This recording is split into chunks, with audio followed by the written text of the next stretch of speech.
After conducting a full-body X-ray for Baki, Dr. Kureha wanted to perform a minor surgery. Following Baki's battle with the strongest being in Earth's history, these tests seemed even more necessary. Considering Baki's way of life, he believed that these examinations were overdue. Even professional athletes' bodies didn't endure as much damage as Baki's. Baki acknowledged the necessity of these tests but stated that knowing the need for something didn't necessarily mean he would change his lifestyle. Dr. Kureha mentioned that if he didn't hear back from Baki, it meant there were no issues. However, that same evening, as Dr. Kureha reviewed the X-ray images, he displayed extreme horror. He showed Moji what he was seeing on the screen, an image of Baki's brain with creases resembling a demonic face. This was the frontal lobe of an 18-year-old Japanese boy. Dr. Kureha posed a question to Moji, a leading neuroscientist in the country, asking if the wrinkles' appearance in the brain was unrelated to humanity. Nevertheless, even when not comparing it to a regular human brain, this was undeniably eerie, resembling some kind of demon. Moji smiled nervously and sweated, realizing that humanity's understanding of the brain was still quite limited. The brain was indeed a remarkable organ, whether due to randomness or the whims of a higher power. Moji, being a neuroscientist, understood the responsibility of making statements. In this case, the person's humanity was clearly akin to a demon. On that day, at a park in Tokyo, a large group of mice suddenly appeared, and the next morning, a small news piece reported the incident. However, no one knew that the true cause was the solitary teenager who had passed through the area right after the incident occurred. That night, Kozu suddenly woke up from a dream about Muhammad Ali Jr.'s face, which still surprised her. His handsome face was brimming with confidence, a belief that he could attain whatever he desired, from trust in the future to the expression of an unshakable self-assuredness. Kozu couldn't recall how long she had held Muhammad Ali Jr. in her arms, but she knew that it was until her clothes were soaked with his tears. Muhammad Ali Jr. felt a deep sense of gratitude for what she had done from the depths of his heart. When he asked her why she had held him for such a long time, Kozu answered that if she were Ali's mother, she would have done the same. She acted out of love, but this act of love didn't require romantic affection, similar to a mother's love for her child. At this moment, Muhammad finally understood that he had fallen for an amazing girl. In comparison to Kozu, he admitted that he was still just a beginner in the art of love. He had lost the battle and lost this love. Muhammad Ali Jr. left, thanking Kozu for this wonderful love. The next morning, Baki arrived at Kozu's doorstep to go to school together with her. He understood that as long as Kozu was happy, it wasn't necessary for him to be by her side. Baki still wanted the two of them to continue loving each other like this for a longer time. Later, Baki was pulled into a narrow alleyway by two thugs who threatened him with a knife to rob him. The thief then recounted the tale as follows: "The knife in my hand seemed to shrink down like a keychain, turning into a tiny, useless thing. Fortunately, thanks to Cho Kuriagawa stepping in promptly, the thugs managed to escape before Baki could disfigure their faces with his blows." Kuriagawa and Baki headed to a coffee shop to talk. It had been 5 years since Baki's mother's passing. Many times, he had questioned whether he truly hated his estranged father, wondering if he genuinely despised the man. In other words, he was grappling with whether his father deserved his revenge for his mother's death. His mother was not an ordinary person due to her marriage to Akazawa, the head of the wealthiest family in the world. She had been promised a glamorous life, but everything changed the moment she encountered the world's strongest person. She desired to witness scenes of people being injured, trampled, and killed, and even more so, the hidden cruelty within her had been recognized by Yujiro immediately. Yujiro then single-handedly infiltrated Akazawa's mansion and took his wife. She wasn't a normal mother, instead, she was responsible for training Baki. She provided money and a place to live. She even arranged for coaches and top-notch facilities.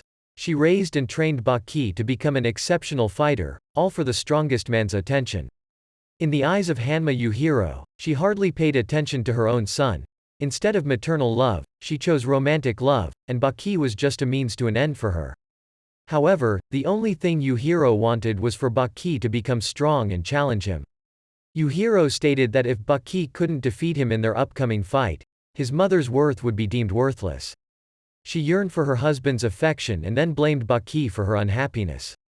Baki also desired affection. In a moment when he saw his father, Yujiro, hugging his mother so tightly and she, in return, embracing him while crying, he sensed his mother's deep longing as a woman. Koreagawa advised Baki to live his own life, not to live to please his mother or to satisfy Yujiro.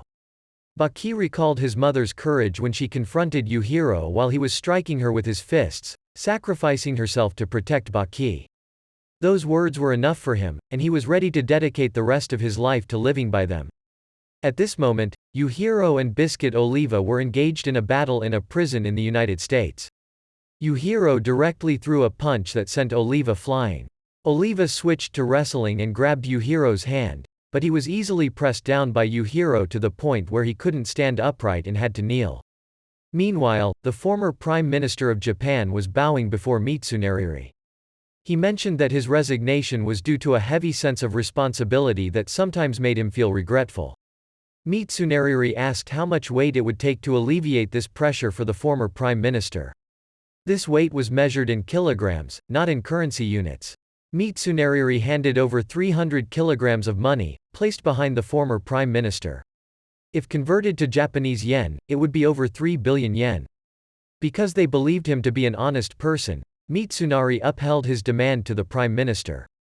In the Ministry of Education and the former Minister of Defense, they reported to the current incumbent about the existence of Yujiro Hanma. They found it perplexing that in a country like Japan, where the rule of law prevailed, the involvement of the police should have put an end to any situation, no matter how powerful the individual was. The incumbent Minister of Defense revealed that the previous Prime Minister was personally attacked by Hanma Yujiro at the office. He officially declared to his security team that he would attack directly. He is the world's strongest creature, which makes him an ally of choice to win against larger nations. According to the Secretary General of the Democratic Party, the current Prime Minister had also come to understand that people all over the world, including politicians like Dino, used their positions to substitute for absolute power. Thus, why on earth was Hanma Yujiro the only one with absolute power? At a U.S. military base, Captain Stridham instructed his soldiers to use every trick in the book to defeat him. For Stridham, there was a distinction between folk martial arts and actual combat. He believed that resorting to dirty tactics was the essence of genuine warfare. Stridham recounted that in order to maintain his good relations with Hanma Yujiro, once a year he had to attempt to successfully kill Yujiro. Fair play or foul play, it didn't matter, as long as Hanma's life was threatened. Using a knife, a gun, a missile, or even a nuclear weapon was acceptable. Stridham demanded that he end Hanma Yuhiro's life at any cost. Suddenly, Hanma Yujiro burst into laughter, slapping his thighs. He reminded Stridham that last year it was once in 100 years, 2 years before it was an unparalleled sight, and before that, it was prosperity beyond measure. It sounded like a slogan for selling alcohol.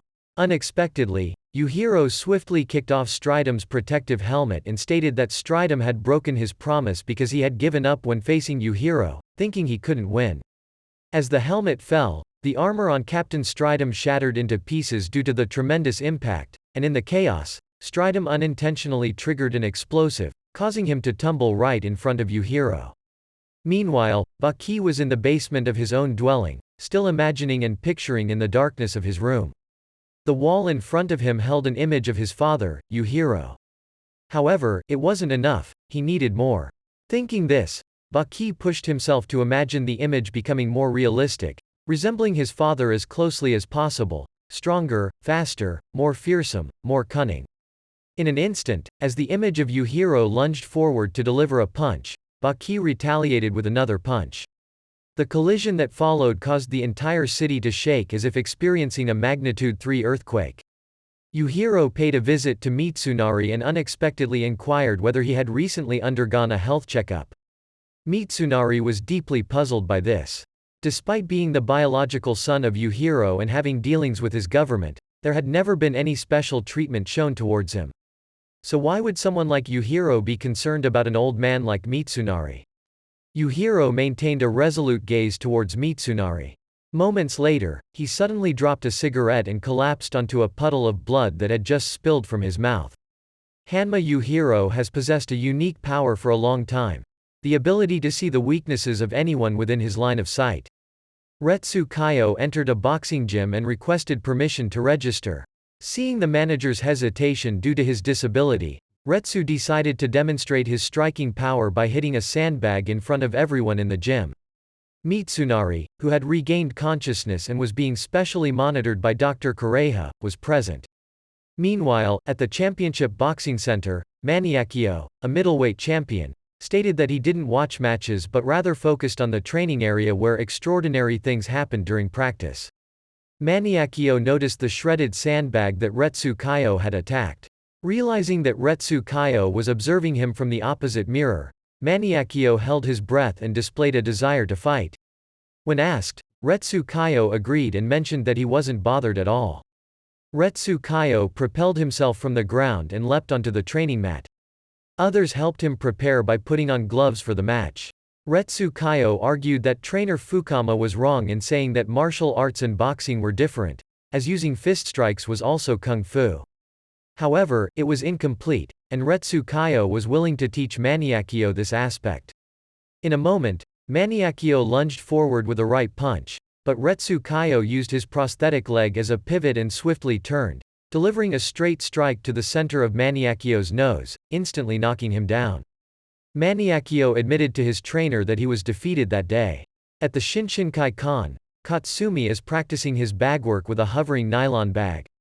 He's focusing on what he's achieved rather than what he's lost. Unexpectedly, Baki appears and punches the nylon bag back at Katsumi. Baki admires Katsumi for mastering a new style despite losing a hand not long ago. Katsumi believes there must be something he achieved when he was cornered with just one hand. When Katsumi asks about the match between the world's greatest father and son, Baki says he no longer hates his father, but he's determined to fight him because they're father and son. Katsumi doesn't add any more comments after hearing this. When Katsumi shares that Retsu Kaio is studying boxing, Baki is surprised. Why would someone who achieved the title of Sea King in the underground world need to study boxing? Katsumi explains that Retsu Kaio plans to use boxing techniques. However, this isn't easy, as despite boxing having a history of only 115 years, it's not forgiving.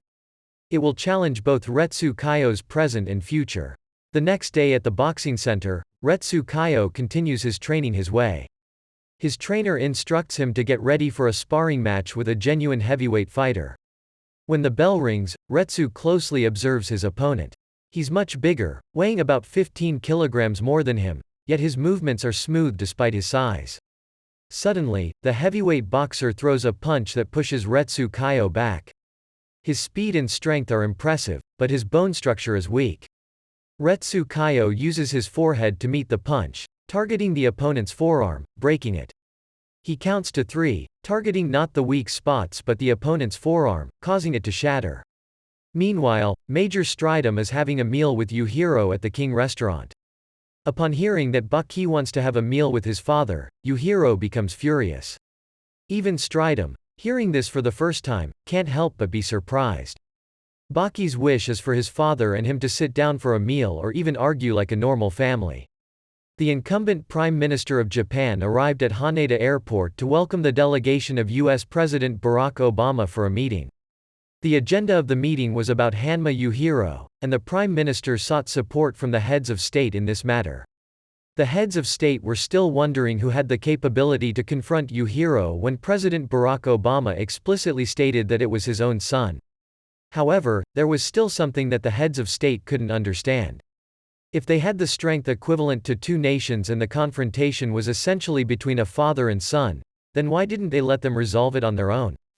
President Obama then took out a vial of coal dust, which he had requested Yujiro to crush into a diamond.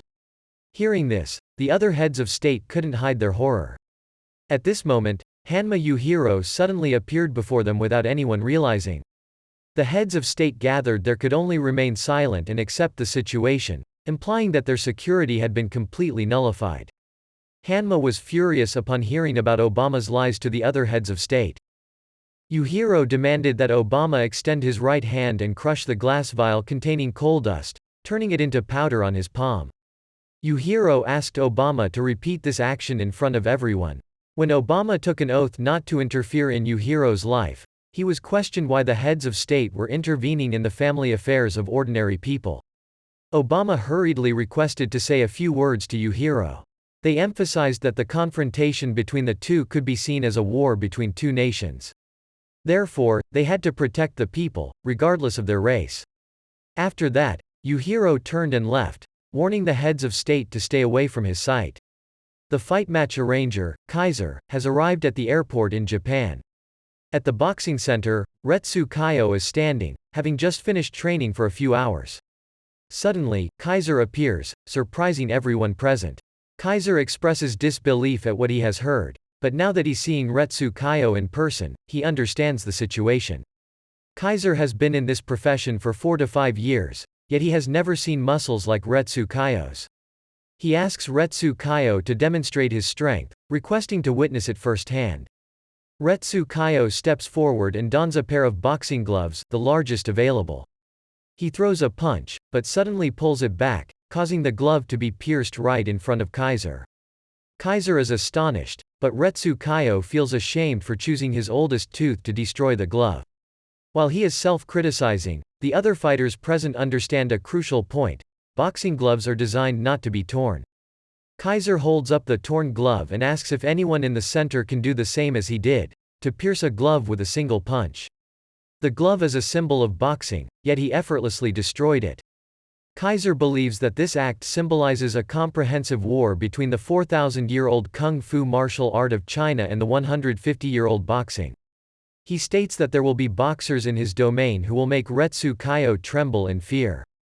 Upon hearing this, Retsu Kaio's expression changes. Kaiser desires Retsu Kaio to surrender to him, indicating that the world will eagerly anticipate the feudal battle between these two factions, regardless of whether it's a fight of 100 years or 4,000 years. Kaiser insists that Retsu Kaio remain true to himself and not become a mere boxer.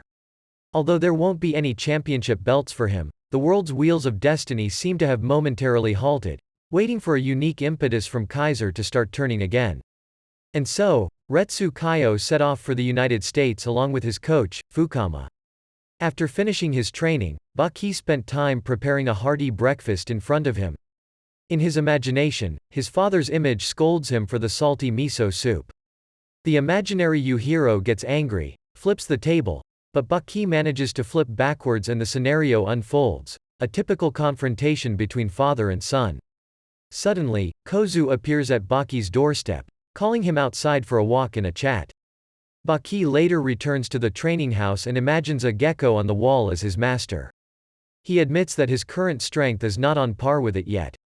If the gecko's speed were scaled up to human size, it could reach a top speed of 270 km per hour. The idea of the gecko's incredible speed makes Baki imagine his entire body transforming into a liquid state, abruptly accelerating and leaving behind the sweat drops as he falls to the ground. At the Paradise Hotel, Retsu Kaio meets Kaiser. Retsu Kaio expresses his dislike for the extravagant city, noting that nothing feels real here, even leaves that shouldn't grow here are everywhere. Kaiser admits that while everything might seem fake, it's all top-quality goods. Mediocre products build legendary myths that seem real. Retsu Kaio agrees, mentioning how in the realm of martial arts, countless people imitate various techniques just because they've been passed down, rendering it meaningless. This city, Las Vegas, is all about imitation. After receiving a glass of wine from Kaiser, Retsu Kaio is ready to step into the boxing ring to test his skills against the top fighters there. Kaiser appreciates Retsu Kaio's agreement to participate in the tournament, as declining might have led to confrontations with the locals. They shake hands, and Retsu Kaio gets ready for the challenge, as Kaiser acknowledges his decision to partake in the event in this city of imitation and excess. The enraged boxer questioned Kaiser's presence in the ring, asserting that this is his arena, not Kaiser's. He warned Kaiser to leave the ring before being thrown out himself. This was a warning from a former world champion and still a superstar. This man was responsible for 31 knockout victories on this stage. Kaiser stated that everyone here except Retsu Kaio celebrates Alger, implying that Retsu was here to humiliate Alger. With his small stature and prosthetic legs, Retsu Kaio quoted a Japanese saying, "The bigger the man, the smaller the brain." He remarked that Americans, who typically view the body as a mass of muscle, wouldn't understand the martial arts that have been preserved for 4,000 years. Alger calmly responded that this is a professional arena, so blatant provocations wouldn't rile him up. Kaiser prepared a stack of bricks for Retsu Kaio to impress the American audience with a dazzling performance. However, Retsu Kaio claimed that he had seen something more deserving of destruction, the former boxing champion right in front of them.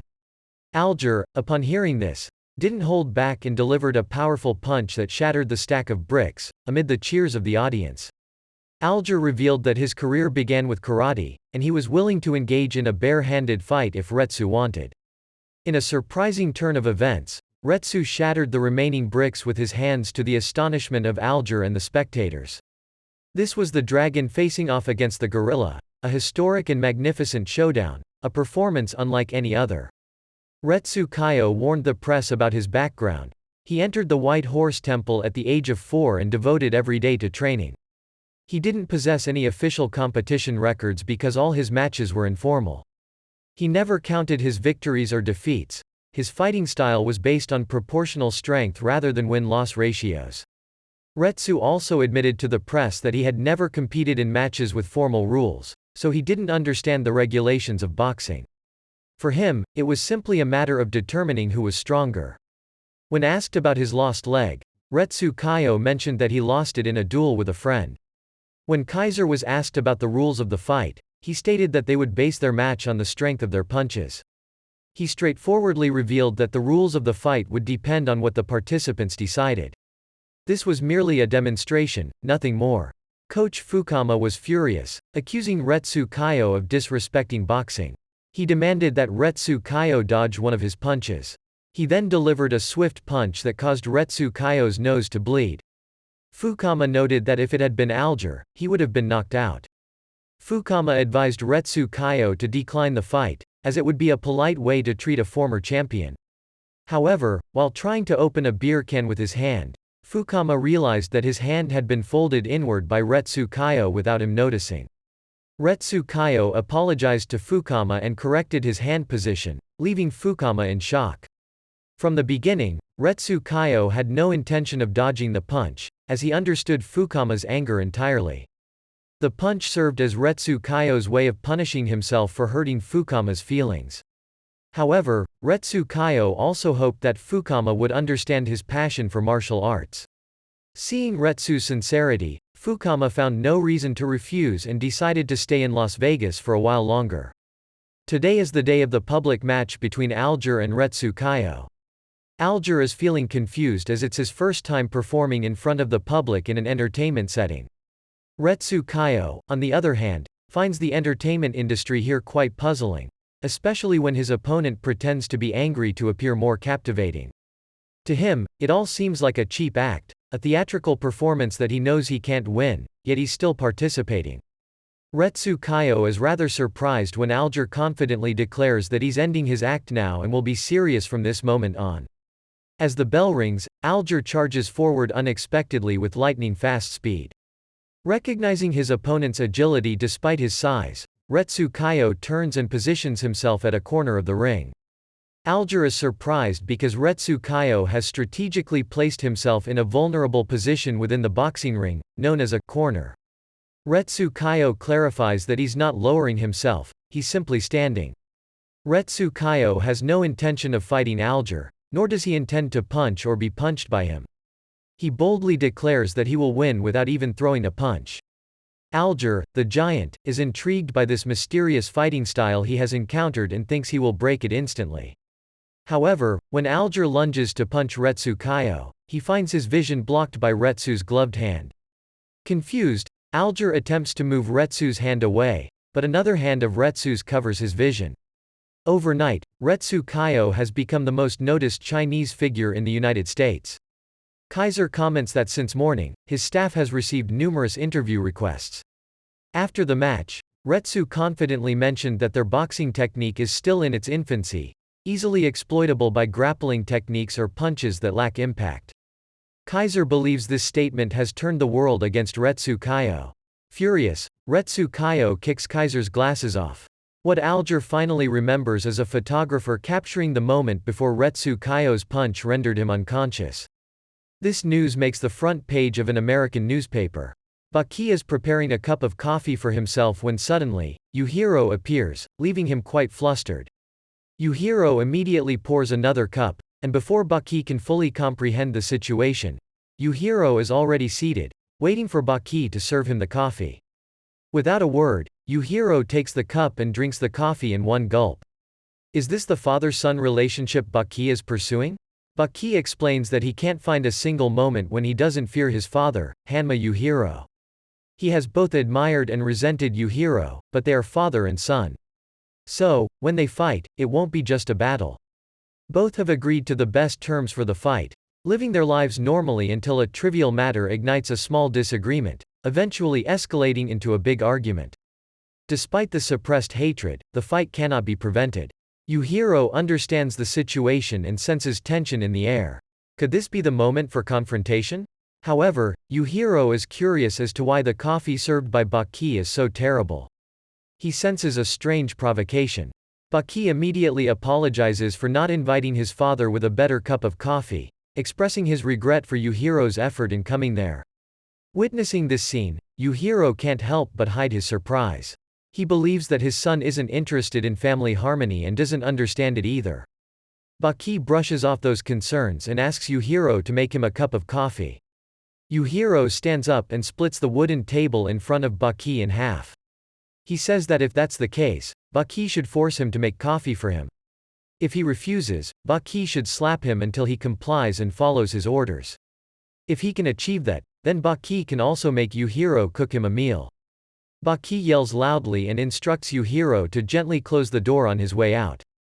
Yujiro is somewhat angered but understands Baki's intentions. He contemplates the words swirling in his mind. Baki realizes that telling his father to close the door might have been excessive, as his legs are now trembling as he holds the cup. Episode 19. Dr. Kureha wonders whether Mitsunari will opt for treatment for his lung cancer or let it progress. This might be his last chance to make a decision.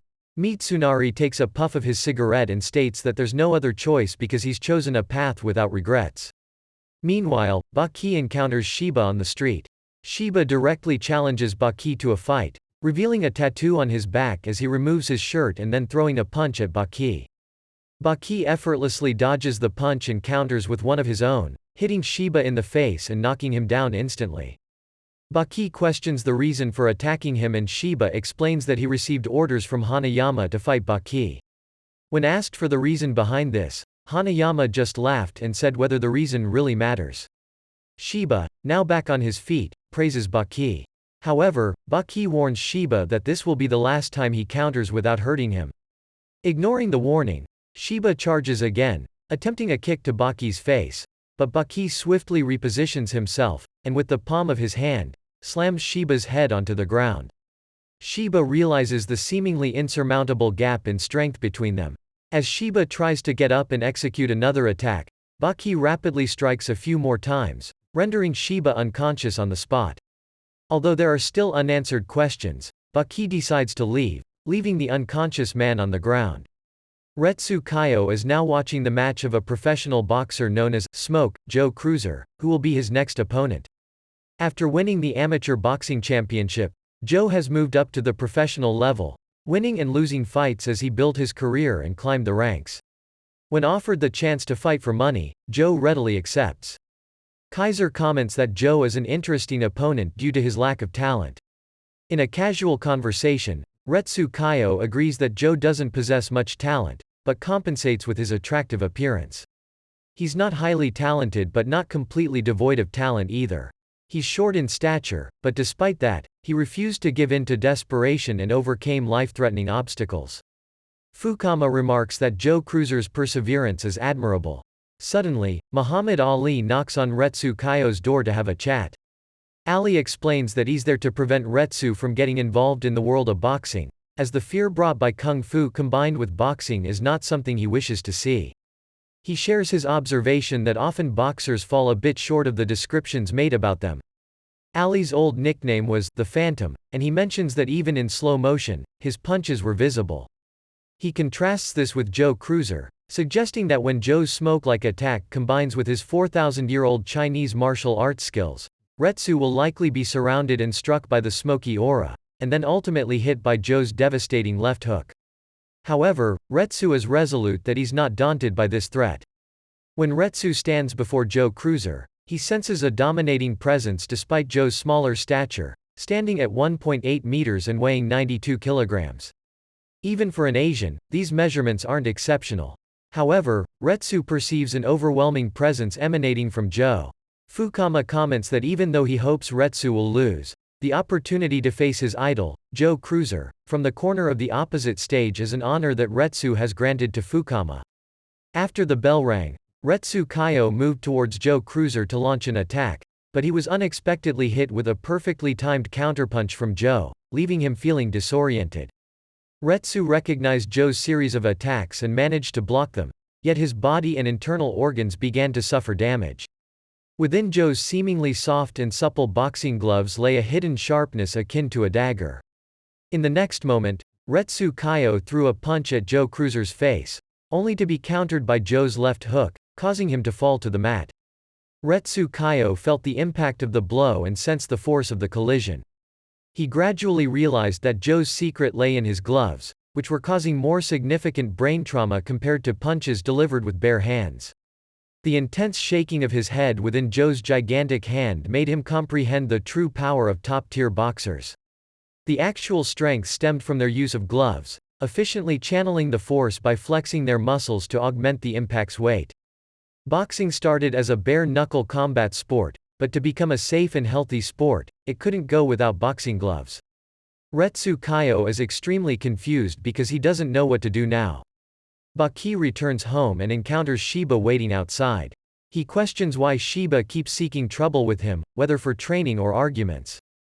Baki realizes that Shiba truly wants to fight him, so he knocks Shiba unconscious with a punch. Baki appreciates that Shiba chose him as an opponent, but Shiba is too weak. Later, Baki is reading a book when he discovers that Shiba hasn't given up. Baki decides to teach him a lesson outside. However, as he's putting on his shoes at the door, Shiba unexpectedly punches through the door, pulls Baki outside, and challenges him to a fight. Baki realizes that Shiba lacks technique but possesses great strength and fighting spirit. He decides to take Shiba seriously and trains with him. Meanwhile, in front of Retsu Kaio, everything seems to be spiraling just like a training scene from his past at the Bakurinkai dojo. Joe Cruiser's punch is about to hit, but Retsu Kaio uses his prosthetic leg as a pivot, dodging the attack with a smoke-like movement that astonishes everyone present. Shiba believes that whether Baki is asleep or awake, he can't change the fact that Baki is a monster to him. He decides to fight Baki, even though he knows it's futile. Shiba intends to throw an uppercut but actually throws a lower one, which Baki blocks with his chin and retaliates with a punch to Shiba's face. Baki steps past Shiba and returns to his room to continue reading. When Shiba wakes up, Baki continues the fight. Shiba blocks Baki's way as he's carrying groceries. Baki punches Shiba, thanking him for the lesson. Baki explains that he wants to fight in Shiba's style, but Shiba wants to fight like Hanma Baki. Baki believes this feud won't end no matter how many times he beats Shiba. Shiba gets angry, charges, and throws a hook at Baki. Baki counters by using his head to absorb the punch, injuring Shiba's hand in the process. Shiba's fighting style involves exploiting weaknesses to defend against attacks. Despite getting hurt, he remains confident. However, Baki doesn't reveal his weakness to Shiba. The fight escalates as both fighters push each other to their limits. Shiba's style relies on identifying and attacking weaknesses, while Baki counters with his strong defenses. Shiba's strategy is to turn weaknesses into weapons, exploiting Baki's vulnerable areas to gain an advantage. However, Baki knows Shiba is lying about targeting his actual weaknesses, as Shiba has never poked someone's eyes before. In the end, their clash of styles and strategies continues, with Baki recognizing the uniqueness of Shiba's fighting approach. Baki believes that poking someone's eyes requires technique and that the target needs to move freely for the attacker to accurately aim for the eyes. He offers his eyes to Shiba, suggesting that Shiba can attempt to poke his eyes while Baki twists Shiba's finger. However, Baki's intention isn't to have Shiba actually poke his eyes. He predicts Shiba's movement and swiftly dodges the attack, surprising Shiba with his speed. Shiba realizes that his fingers were crushed before they even reached Baki's eyes, thanks to Baki's rapid acceleration technique he learned from his mentor. Returning to the boxing ring, Retsu Kaio is overwhelmed by Joe Cruiser's onslaught. Joe continuously lands blows on Retsu's body, causing his brain to shake. Retsu recalls Kaku Kaio's advice to him. If waiting is dangerous, he should confront it head-on and use the opposing forces to cancel each other out. Retsu punches his own head to stabilize his brain, regains his balance, and stands up. The bell rings for the break, and Retsu wonders why Fukama hasn't offered him advice. He's not aware of the bizarre events happening in the arena. Fukama, who is clueless about what's going on, looks embarrassed. Retsu demands advice from Fukama, who advises him to apply whatever he has at his disposal. In the next moment, Retsu jumps into the air to evade Joe Cruiser's punch from behind and uses his leg as a pivot. He lands powerful blows on Joe, astonishing the audience as Joe is forced to kneel on the ground. Joe manages to stand up again, and Muhammad Ali notes that this is a moment where boxing transcends the boundaries of sport. Retsu maneuvers around Joe, covering Joe's eyes with his hand, and delivers a barrage of punches to Joe's face. Reflecting on his past training at the Bakusai Tenketsu dojo, Retsu remembers that he couldn't even touch his master despite training there. Retsu Kaio uses the ropes of the boxing ring as a pivot to jump and propel himself towards Joe Cruiser, landing a punch that renders Joe unconscious. As Joe gets back up, Retsu continues to unleash powerful blows, but Joe unexpectedly counters with a strong fighting spirit. Despite the serious damage to his body, Joe retaliates, surprising Retsu. Retsu Kaio again kicks off the rope surrounding the ring and charges at Joe Cruiser, delivering another straight punch, this time targeting Joe's philtrum, a sensitive area that can paralyze limbs upon impact. This move leads to Retsu's victory in the match. Joe Cruiser remarks that he hasn't had a chance to talk to his deceased father in a long time. He thanks Retsu Kaio for giving him that opportunity. Just as he approaches Joe Cruiser to converse further, the former champion Bun unexpectedly appears, shakes Joe Cruiser's hand, and raises it. Meanwhile, Shiba has challenged Baki a total of 4 times and realizes he has no chance of winning, even though Baki allowed him to punch him in the face a few times. He recounts the eye-poking incident to Hanayama, who finds the story hard to believe. Stridum is surprised to hear about the upcoming fight between Yujiro and Baki. Yujiro dismisses the importance of who cooks for whom, but he becomes angry, thinking Stridum is implying that he's becoming more complacent than before, and he crushes Stridum's cigarette. Baki seeks out Mitsunari to inquire if there's a way to prevent the confrontation between his father and grandfather. Mitsunari explains that this clash between father and son is a monumental event in history, and he won't allow anyone to intervene, even if it requires involving the police or the military. Baki insists he'll personally confront his father without needing an army and hopes for Mitsunari's assistance. Yujiro, at this moment, is sharing a beer with Orochi and talking about his son, Baki. He mentions a dream in which he can't touch Baki, a dream that is about to become a reality. Baki visits the fusion martial arts dojo, where Shibukawa practices his style. For Baki, the upcoming showdown with his father isn't just a battle of strength but a matter of father and son rivalry. Returning home, Baki prepares dinner as predicted. Unexpectedly, Yujiro arrives at Baki's house to share a meal. The military has surrounded the house, and Baki is surprised to see that Yujiro bows and thanks him for the meal. Baki is unsure if Yujiro is following custom, paying respect to his parents, acknowledging the creature being consumed, acknowledging the related people, or for no reason at all. When Baki thinks it might be because of him, Yujiro unexpectedly says it's not bad. He advises Baki to pay attention to what's on his plate as it's the obligation and duty of a consumer of living creatures. Baki boasts to his father about packaged brown algae that contains many nutrients. Yujiro dismisses the preservation agents, food coloring, disinfectants, and various other additives in it, claiming that they can't be good for health. He encourages Baki to eat both harmful and nutritious foods.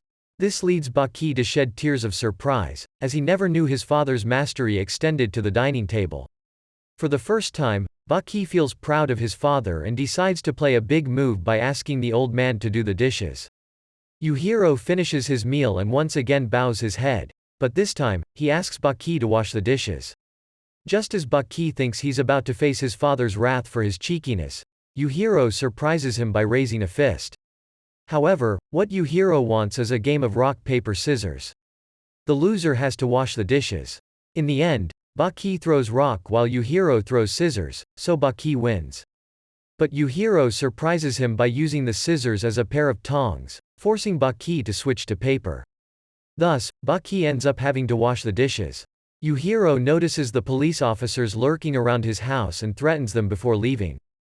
Baki is still in disbelief that his father invited him to eat out the next day. The following day, they go to a restaurant where Yujiro has reserved a table. Yujiro criticizes Baki for not wearing a suit, claiming it's a minimum requirement for an 18-year-old to know when entering such a fancy restaurant. However, Baki turns the tables on his father, mockingly saying that he never taught him these basics but only encouraged him to become stronger. Despite being angry, Yujiro calmly sits down to dine with Baki. During the meal, time passes quietly. After a cup of coffee, Baki asks Yujiro why he attacked his mother. Yujiro angrily tells Baki that he needs to understand his place and crushes the table with one hand. Unconcerned, Baki retaliates by tearing open Yujiro's vest. Yujiro's anger rages like an earthquake, yet only they remain unaffected. He throws Baki into a chair and then charges at him, hitting him hard in the buttocks, almost causing Baki to fall off a tall building. For 4 years, Baki longed for a showdown with his father, but now he's conflicted between the desire for a victory and the threat from his father. Despite feeling threatened, Baki stands his ground and lets Yujiro grip his hand, only to dodge a powerful slap. Enraged, Yujiro kicks Baki in the side. Baki realizes that his father isn't aiming for his weak points. This isn't a test of strength, it's a punishment. Baki is sent flying into the neighboring dining area, shocking everyone present. Yujiro pushes the door open and apologizes to everyone for disrupting the atmosphere. Before he can finish his sentence, Baki lunges with a punch towards Yujiro's face, but Yujiro grabs his face before the punch can connect. Yujiro apologizes to everyone, claiming that he's educating his son. He presses Baki's head onto the glass table, causing both of them to fall from above. Baki is terrified, fearing that he might be killed by his father's strength from such a height. Suddenly, Yujiro tells Baki to prepare for impact as they both fall straight onto a car parked below. It's an experiment to test survival from jumping off a tall building to the ground. Sergeant Mura Akio, a 53-year-old from the Anti-Air Training Unit, had stated that distance and altitude are crucial. From a height of 3,000 meters, in the proper position, one can move about 1,000 meters in 60 seconds. Yujiro gets up from the wrecked car, explaining that the cars might seem useless but act as good cushions. He throws Baki to the side and takes off his shirt. He challenges Baki to get up and fight if he can. Baki asks Yujiro to help him up, but as he grabs Yujiro's hand, Baki unexpectedly delivers a slap to his face, signifying the end of their relationship. Despite feeling regret, fear, and guilt, Baki's conflicting emotions rush through him. He's aware of playing dirty against his father but doesn't have time to reflect on his actions before the situation escalates. In a sudden shift, Baki initiates an unexpected surprise attack, exploiting his father's good intentions. However, these feelings of achievement, regret, fear, and guilt are put on hold as the battle continues. Baki's thoughts are interrupted as a mental image of an ancient, weathered boulder enduring countless years of rain and wind surfaces. Yujiro is infuriated by Baki's actions, grabbing him and throwing him into the glass door. Other police officers attempt to intervene but are overwhelmed by Yujiro's aura, causing them to retreat. Yujiro crashes through the glass door and approaches the fallen Baki, seizing his face with tremendous force. Baki helplessly clings to his father's arm, attempting to push it away before Yujiro's grip tears into his flesh, leaving a gruesome tear. After Yujiro tossed Baki aside and he yelled in pain, Yujiro sneered and remarked that it seemed like it would be a long and painful night. Baki took off his shoes and aimed a kick at his father, but Yujiro effortlessly evaded it. Baki used one of his legs as a pivot and spun around to deliver a kick straight to Yujiro's face, but he countered by kicking the supporting leg, causing Baki to lose his balance. Baki swiftly attempted another slap, but Yujiro had closed in on him without his notice, showcasing his cunning. Yujiro could avoid weak points but unexpectedly launched a lateral kick, sending Baki airborne. In that moment, Baki felt helpless, acutely aware of the vast difference in strength between him and his father. Baki was sent flying up the stairwell and he was lifted to an upper floor, while a special anti-riot force was en route in a helicopter. Yujiro proclaimed that it was time for him to use a technique with low damage potential yet excruciatingly painful effects. Baki immediately recognized that technique. He wondered how he would fare if that move came directly from Hanma Yujiro. A slap from behind landed on Baki's back, leaving the imprint of Yuhiro's hand on him. The impact of this strike felt different from all the previous ones. In a moment when he should have countered, Baki had prepared himself to endure the blow. He clutched his back and writhed in pain. Yujiro mercilessly added a direct slap to Baki's thigh, causing a searing pain that made Baki leap into the air, screaming in agony. He crashed into and shattered a glass door before collapsing forward. Baki's body, which he had believed to be fully trained and conditioned, betrayed him due to his limited pain tolerance. It was as if a steel whip had struck him, targeting the largest organ of his body that the skin couldn't fully shield. He resorted to using the technique known as embrace the pain, a way to fully experience the extreme pain. However, the following moments brought an even more terrifying realization for Baki. His father's face was now covered in rigid muscle fibers, a sudden transformation that made him look like he had just shed his skin. Yujiro dispersed the pain by tensing and stiffening the muscles across his body, neutralizing the pain receptors even though his body remained motionless. The pain of tensing his entire body had overridden the pain on his skin. He nearly lost his stoic composure, his face showing signs of an almost imperceptible emotion. The helicopters carrying the suppression team had arrived at this point. Baki assumed a defensive stance and resolved to engage in serious combat, even as his father's hand remained open. Mitsunari unexpectedly appeared and assured Baki that he had arranged for the evacuation of all civilians, so he could fight without any worries. Baki charged forward, only to be sent flying into a wall by a single strike from Yujiro. He realized that the figure before him was the embodiment of strength embellished by countless accomplishments. Yujiro suddenly wore a pleading expression, urging Baki to demonstrate his true power and skills as his son.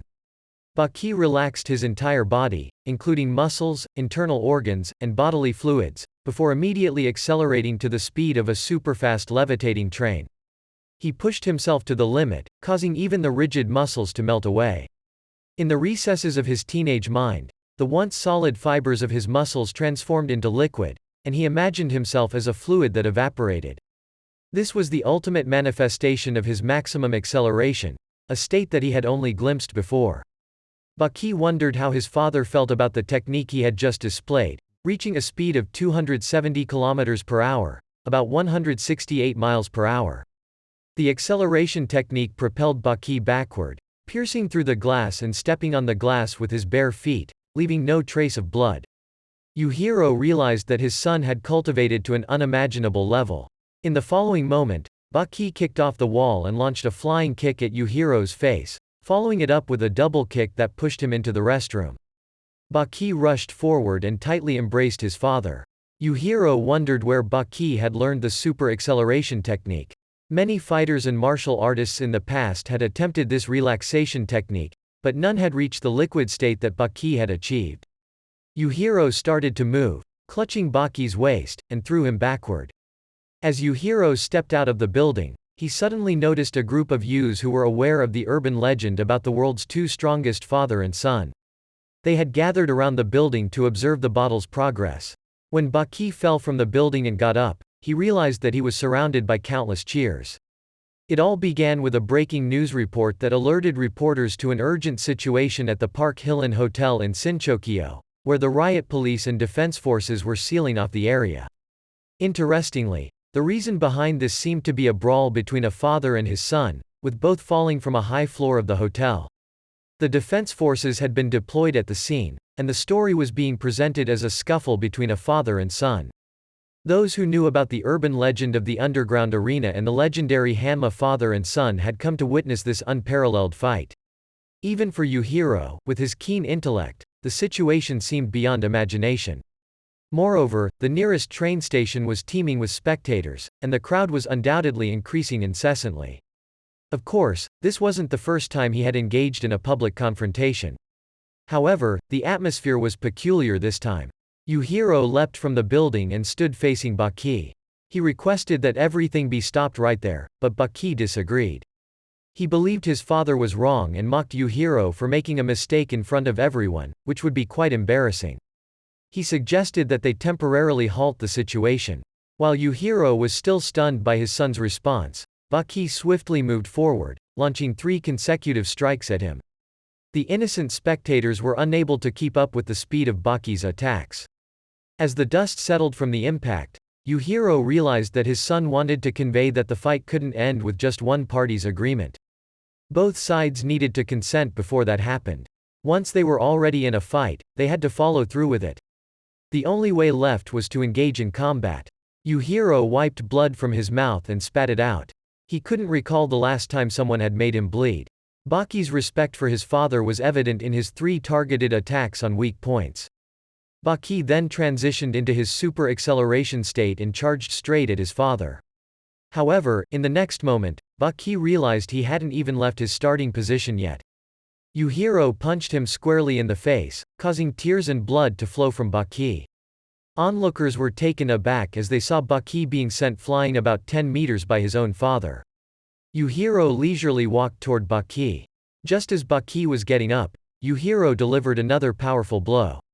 At this moment, Orochi watched from the sidelines and rejoiced for Yujiro. With a tear-streaked face, Baki concluded that it wasn't the time for a father-son showdown, they had to fight. Baki struggled to his feet, slapping his own face to regain clarity. He declared that he would fight Yujiro with everything he had. This strong fighting spirit triggered the release of adrenaline in his body, which was more effective in stopping bleeding than anything else.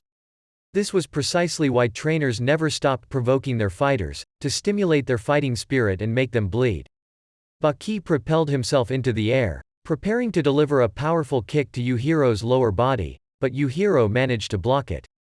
Baki unleashed a barrage of strikes, one after another, but Yujiro effortlessly blocked them all. Baki felt joy in being able to play with his father in this way, having a father who played with him to the fullest. Yujiro was equally excited, as only flesh and blood could achieve this. He was proud of how well his little one was doing. Baki raised his hands and assumed a stance resembling the 3-horned Triceraptor dinosaur.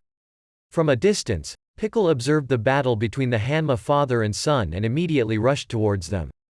The vitality in Baki's movements, the weight in his steps, and the ancient fighting spirit conveyed by his gaze made everyone present empathize with the same emotions. At this moment, Baki's body gradually dissipated, and his mental intention manifested like a physical entity. Baki lunged forward with a triangle stance and pushed his father back over a considerable distance. A car obstructing their path was sent flipping in an instant. As a gesture of respect, Yujiro decided to show Baki the ideal form of the triangle stance. In the following moment, he activated his strength, tearing his own clothes apart and radiating energy all around. Baki understood that the pinnacle of the triangle stance's form was the manifestation of Hanma Yujiro's own figure. Yujiro arched his back like a demon and unleashed a punch forward. His punch created a beautiful arc in the air. The power behind it was immense, resonating with the essence of his existence. It was a punch that had witnessed countless battles, the embodiment of Yujiro's strength and spirit. Baki felt his body becoming lighter, almost ethereal. In response, he rotated his body and delivered a kick that mimicked the motions of a spinning top. His kick connected with Yujiro's punch, creating a collision that generated an intense shockwave. The ground beneath them trembled as if protesting the monumental clash of power. The shockwave radiated outward, blowing away dust and debris, and those watching from a distance could feel the shock in the air. In this climactic moment, the fight between father and son had reached a point of equilibrium, where their powers clashed and their spirits intertwined. It was a battle that transcended physical limits, a battle that held the essence of their bond. The crowd held their breath, witnessing a spectacle that only legends could bring to life. Yujiro slammed directly onto the ground and demonstrated the Yujiro style in front of everyone. Just as he had said, true and beautiful martial strength was the embodiment of oneself. There would never be a more natural form than that of self-replication. However, the essence of combat did not lie solely on the exterior. Baki decided he needed to show Yujiro the true essence and unleashed a supersonic punch to Yuhiro's jaw. In the following moment, it seemed like Yujiro was about to collapse to the ground, but he surprisingly managed to stay standing. Even Yujiro himself admitted that Baki was the best toy he ever had. He praised Baki for doing exceptionally well and requested Baki to come closer so he could pat his head. Baki, infuriated, reminded Yujiro that they were still fighting. However, Yujiro persistently requested Baki to come closer for a head pat, as he wanted to commend his son's achievements. Baki realized that Yujiro genuinely wanted to pat his head and had his hand ready. At this moment, Baki sensed something deep inside about 15 centimeters below the point of impact. There was a sensation akin to the pain of a marketplace. Despite the intense pain, Baki didn't want to give up. The pain was too difficult to let go of, a clear recognition of the fact that being praised by his father was something he had yearned for over the past 18 years.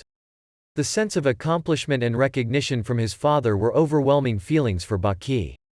Baki felt that his father was being cruel when he mentioned that he would pat his head at this moment. His father's hand, once clenched, now relaxed and was gently reaching out to touch him. However, Baki rushed forward and swatted away Yuhiro's hand that was about to reach him. Clearly, he couldn't accept this praise from Yujiro.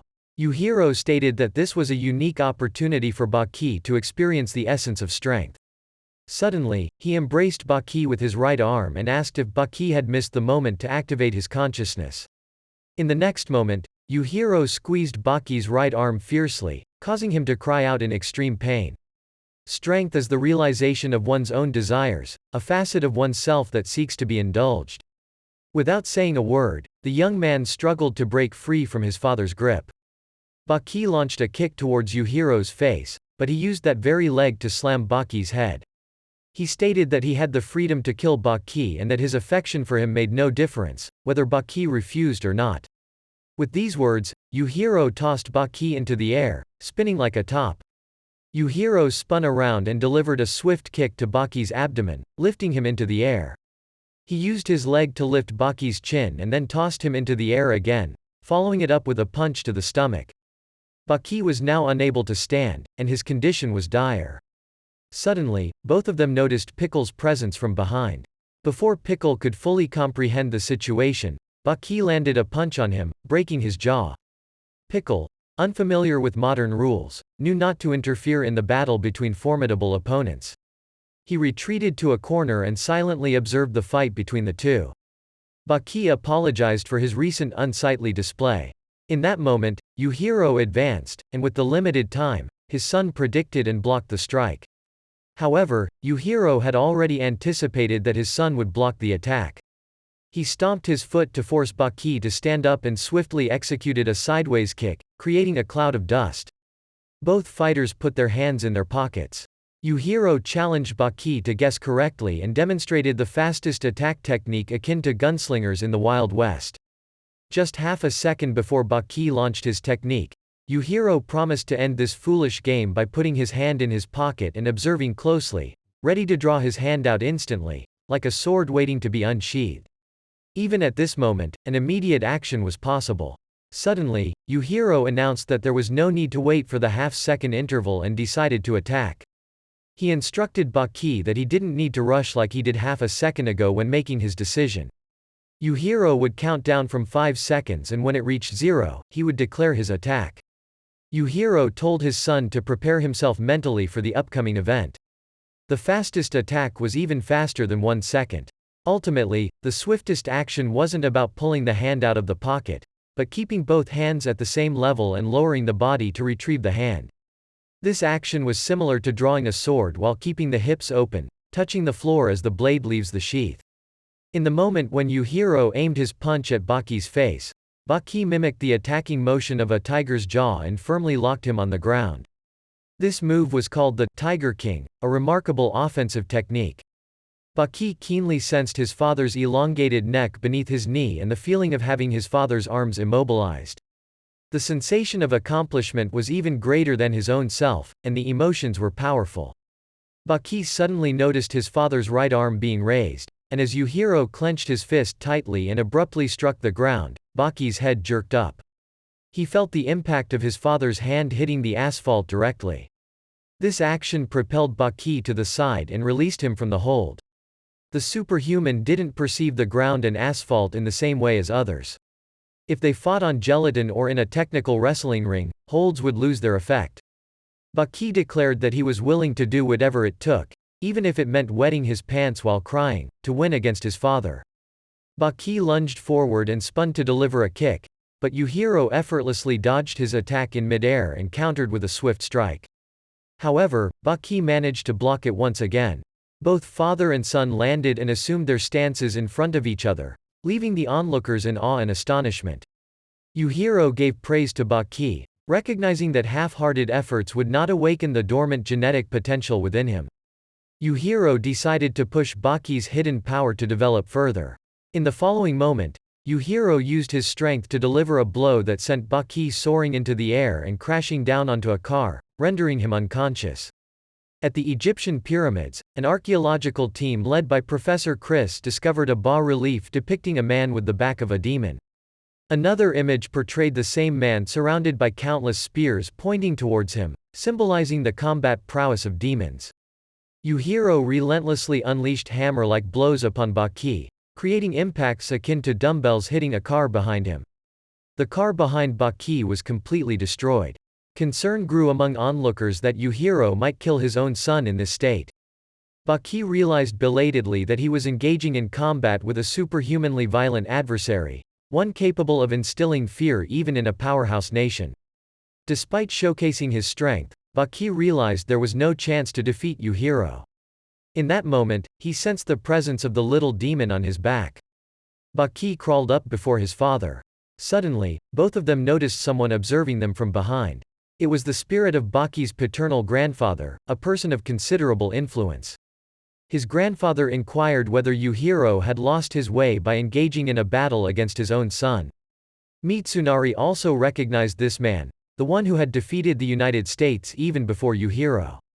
During the Okinawa battle from April 1 to September 7, 1945, as the U.S. military invaded Okinawa, there was a small island less than a kilometer away from the northeastern coastline of the main island, Okinawa. On this island, over 1,000 tons of explosives were detonated in a small area. This was not intended for the Japanese military or civilians, but rather to target a man named Hanma Yujiro. Naval artillery fired upon the coastline, and bomb raids followed, distorting the shape of the island. The soldiers landed to confirm the body of that man. However, the person present there was not a Japanese national, but rather the man they wanted to retrieve the body of. In his right hand, he held the neck of a soldier, while behind him, another man bizarrely gestured with an oddly angled neck. Yujiro admitted that he and Yujiro, his grandfather, were polar opposites in every sense. Their philosophies of life, ways of living, and even the techniques they employed were vastly different. While reluctantly acknowledging this, Yujiro pointed out that his grandfather possessed a skill he was incredibly proud of. Yujiro encouraged Baki, telling him that he could win this battle and then disappear. Following this, Baki turned and delivered a kick towards Yujiro, but he caught Baki's leg and spun him around like a nunchaku. The Marine Corps combat unit named this technique the dress technique. Its victims experience a rapid change in images, transitioning from the present to the past and then to memories at an incredible speed. The centripetal force is so strong that blood rushes to the head, exiting through the ears, nose, and mouth, and everything in the surroundings becomes a vivid red: the ground, the sky, every landscape. Baki now became a hazy dress technique enveloping Yujiro's entire body. Yujiro requested that Baki protect his own body before he launched a direct strike, utilizing a flipped-over car. He told Baki that if he carried the Hanma bloodline, he should safeguard his own body. Baki realized that his body was now instinctively reacting and defending itself against the impending danger, avoiding, pushing back, and at times, dismantling the threats it faced. Despite the impact he was enduring, Baki continued to recover and fight back. Yujiro sarcastically remarked whether Baki was trying to take him for a walk by holding his hand. Baki responded that he wanted to give a gift to his beloved father, as it would be awkward to keep accepting things. When Yujiro opened his hand, he was astounded to find a miniature samurai figure made from car parts that Baki had collected during his leaps. Each time he crashed into a car, Baki would take away the components, connect and assemble them before rebounding off the sharp structure. He managed to avoid and destroy it entirely on his own, without being hit by the car. Baki turned and kicked as a gesture of acknowledgement to Yujiro, who angrily charged forward. However, Baki anticipated his attack and countered with a punch to the face, sending Yujiro flying. Frustrated, Yujiro grew weary of this existence, recalling the year he had wanted to taste defeat. He couldn't remember when he had come to the realization that he stood at the pinnacle where there was nothing left to strive for and nowhere to go. Despite that, he couldn't halt his steps. The absence of challenges became a tragedy when strength reached an overwhelming magnitude, and dreams were robbed away. All light was stripped from life. Baki kicked Yuhiro's groin and followed it up with a sweeping kick to his head. Yujiro attempted a descending kick from the top, but Baki effortlessly turned to avoid it and attacked Yuhiro's supporting leg. Yujiro, seemingly invincible, found himself pinned to the ground. Suddenly, he planted a banana tree and smoothly got back up to his fighting stance. Baki once again entered his state of super elasticity and lunged forward with a punch aimed at his father. Yujiro couldn't recall the last time he had been punched in the abdomen like this. To satisfy his desires, Yujiro had traveled far and wide to hunt down the strongest opponents. Yet, his best plaything had always been closer than ever. Yujiro launched a punch with his middle finger extended towards Baki, but Baki used Aki to divert the trajectory of the attack. Unexpectedly, Yujiro adapted to this and delivered a kick to the top of Baki's head. Baki then launched a kick upwards, but it was a ploy to grab Yuhiro's hair with his toes and jerk his head down to the ground. Yujiro forcefully jabbed his arm into the asphalt and broke free from Baki's control. The father and son engaged in a battle that transcended human limits, displaying superhuman skills akin to divine beings, terrifying even those who watched. The enforcers of order, holding their truncheons, could only watch in awe as they witnessed the embodiment of the world's ultimate power. Yujiro expressed gratitude to Kozu for being a source of strength that helped Baki become powerful. However, this was not a place for women to appear. Moments later, the two father and son dueling fiercely again, with each blow and move more intense than the last. The spectators witnessing this greatest battle in history continued to increase in numbers, achieving social status and financial gain. But what did they lose in return? Harmony. As Baki flipped over, he realized he was sitting on Yuhiro's neck and being carried around. This relationship could serve as a model for all parents and children in the world. After 2 slaps from Yujiro, Baki gradually lost consciousness. Meanwhile, the archaeological team led by Professor Chris was observing a depiction of a small demon confronting a larger demon. People of various races, genders, and ages were observing and praising the demon and his offspring. A quick glance suggested that this individual held great influence. Despite having lost his hearing, Yujiro advised his son to listen to that figure.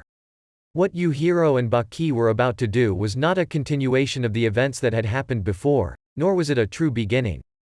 Yujiro gripped each of Baki's fingers, folding them back into the palm of his hand.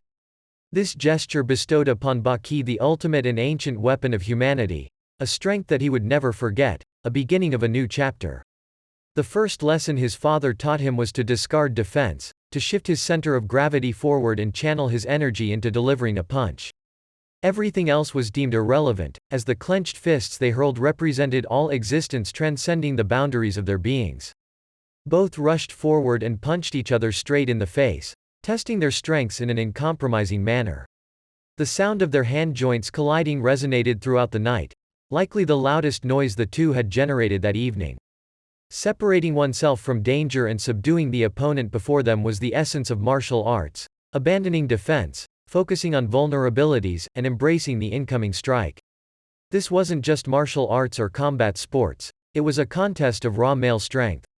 As the two father and son continued their intense combat, foreign observers suddenly rushed in and knelt before the superhuman. Neither yielded an inch. This was a showdown of raw power, an arm wrestling match with a superhuman. People were astounded by the fact that someone could contend in arm wrestling with Hanma Yujiro. The man named Yujiro decided that where he stood was where the strong resided, and behind him was where the weak stood. There was no justice, no evil in this place, only raw power. Even powerful nations like the United States had nicknames for those who could easily reach their head of state. The weak masses worshipped the greatest threat as if it were a deity. The circle around the father and son began to narrow as their energy was depleting. Their fists were seeking the most effective angles, as the family dispute unfolded on television and mobile phones.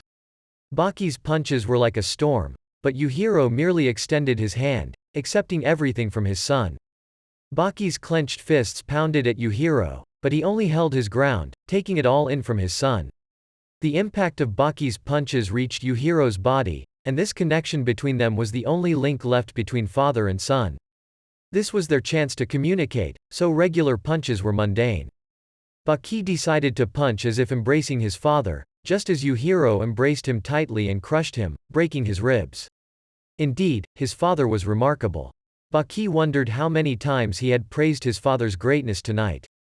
Afterward, Yujiro released his grip, and Baki lay defeated on the arena floor, much like the past when his father had similarly strangled his mother to death. With his sharp gaze, Yujiro noticed the injuries on Baki's body: a cracked lower jaw, fissures in the chin area, shattered lower jaw angle, fractured left eye socket, broken nasal bone, cracked upper jaw, eroded incisors and molars, punctured membranes on both sides, twisted cervical vertebrae on both sides by 30 degrees, 6 broken ribs, mild inflammation in the hand and wrist bones, mild inflammation and minor dislocations in both ankle bones, as well as widespread subcutaneous bleeding all over Baki's body. Recognizing that any more punches would transform the bout into something other than a fair fight, Yujiro decided to leave. The people on the street bowed their heads in gratitude as he departed. Suddenly, Yujiro felt a sharp pain on his face. His son was still able to get up and kick him. The spectators were astonished at Baki's resilience. Yuhiro's seemingly harsh praise caught them off guard, wondering why he was praising Baki despite his state. Yujiro then engaged in a strange action, as if he were chopping tofu, followed by chopping green onions on a cutting board and stirring, preparing a bowl of soup for Baki. Even amidst their fight, this father and son managed to engage in household activities. Although there was no dining table in front of them, Baki sat with a sense of seriousness. Even though it was merely an imaginative scenario, this marked Yuhiro's first time setting foot in the kitchen. Both of them remained silent, yet understood each other's intentions without uttering a word. Next, Baki grabbed the bowl and started eating without letting it cool down. This old man cooks well like this, he thought, though it's a bit salty. Yujiro also noticed that Baki had gone a bit overboard with the salt. He questioned how the soup could be so salty even without the taste of filtered water. But Baki was merely using this as an excuse to flip the table and attack Yujiro. Yujiro managed to catch the chopsticks and bowl midair, but they disappeared when they returned to his hand. Baki claimed that he was just performing a visible act of rescuing Yujiro. He insisted that leaving the bowl of soup on the table would have exposed Yuhiro's excessive use of salt. Yujiro didn't mind admitting that he indeed added too much salt, but he chose to lie to Baki to save face. Despite this, Baki managed to discover the truth behind the overturned table. He praised Baki's skill at turning over the table and especially for making the strongest man in the world enter the kitchen to cook. As a result, he decided to confer the title of the world's strongest man to Baki. However, Baki's eardrums had been ruptured, so he couldn't hear anything. Later, Baki admitted his defeat, acknowledging that he had lost the battle. Amidst the crowd's cheers for the father and son, the fight between the two strongest men concluded. The outcome of the battle was surely predetermined in the minds of the audience.